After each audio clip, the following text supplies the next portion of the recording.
On May 27, 1984, in Harrisburg, Pennsylvania, a fisherman came upon an old cardboard box that was partially opened. What he found inside would have turned anyone's stomach.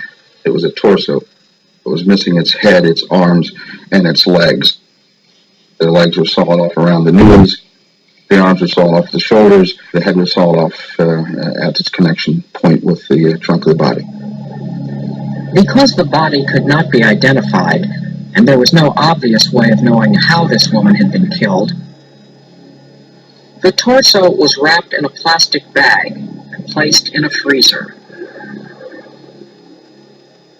After 8 months, police posted a notice in the local paper announcing that authorities had decided to bury the still unidentified torso.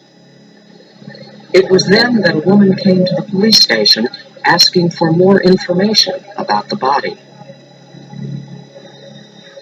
An autopsy photograph was shown to her. Details like birthmarks and a surgical scar convinced her that she had found her missing sister-in-law, an attractive 34-year-old woman named Edna Posey. Edna had been a woman plagued with alcohol problems. When she became suicidal, she decided to admit herself into a mental institution. Concerned about the welfare of her 12-year-old son, Randy, she decided to make his scout leader, Donald Ruby, his legal guardian. Donald Ruby was married. They had no children. And because of incidents in his life when he was a child, he decided that he should try to help young boys.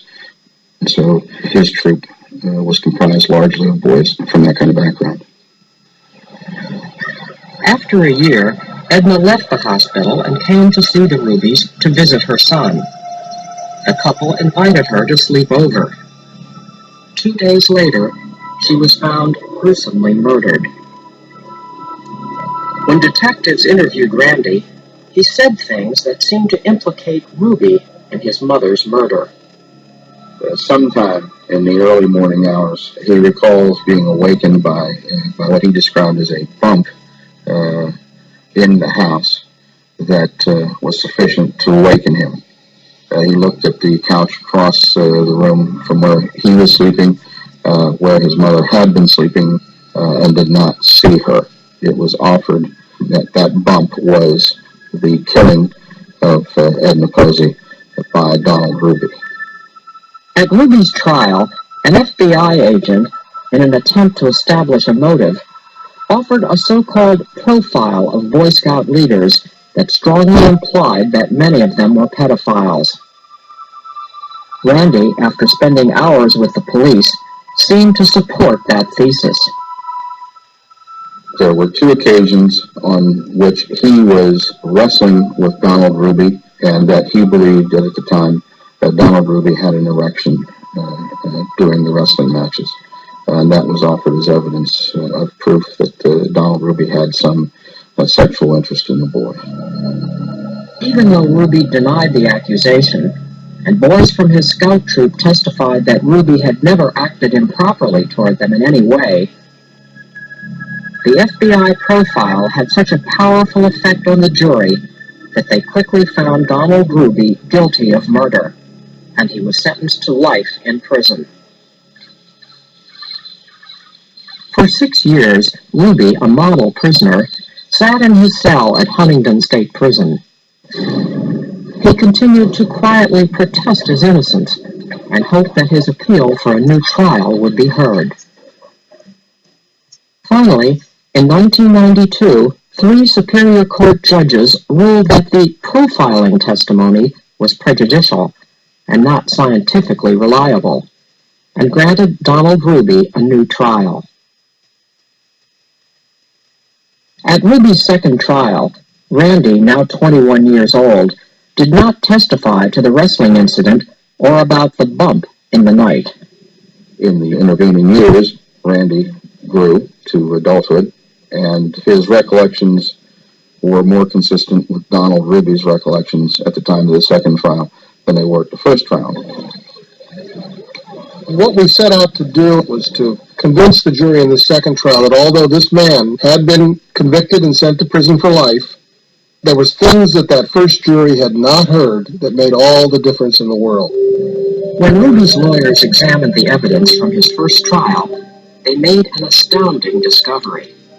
While viewing in a laboratory what was supposed to be dried debris in a little petri dish, it was something that looked very much like maggots. They were not maggots, but actually maggot eggs that had been saved from Edna Posey's autopsy over 6 years before. These tiny unborn flies would now establish Edna Posey's time of death.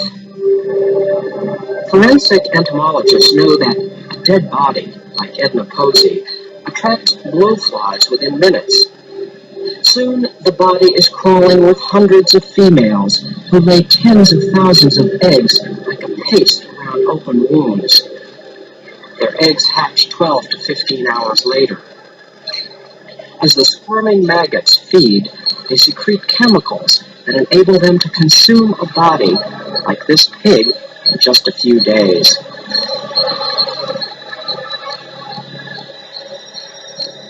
In the third stage, the larvae shrink and harden, and then finally hatch into adult flies. After an exposed corpse is discovered, forensic entomologists collect samples of the maggots and count back through the 3 stages of the fly's life cycle. They use this process to pinpoint time of death within hours. In this case, it is important to keep in mind that only unhatched eggs were found. There were no maggots even in their earliest stage. If the body had been exposed in this intense heat, there is no question that the eggs would have been laid, flies would have had access to the body, and larvae, maggot forms would have evolved. There was other evidence that confirmed the maggot findings. The box containing the torso had rolled down the hill, clearing a path through the plants covered with dew. No further dew had a chance to form. This was another clear indication that the murder had happened early that morning. This meant whoever killed and dismembered Edna Posey placed her mutilated body on the site just a few hours before the body was found. Ruby could not have killed her because he was at home with his wife more than an hour and a half away from the crime scene. Finally, intact sperm from 3 different men had been found in Edna Posey's body. The DNA from the sperm did not match Ruby's DNA. The jury believed the maggot evidence and the testimony from the forensic experts and found Donald Ruby innocent. After 6 years in prison, Donald Ruby was now a free man.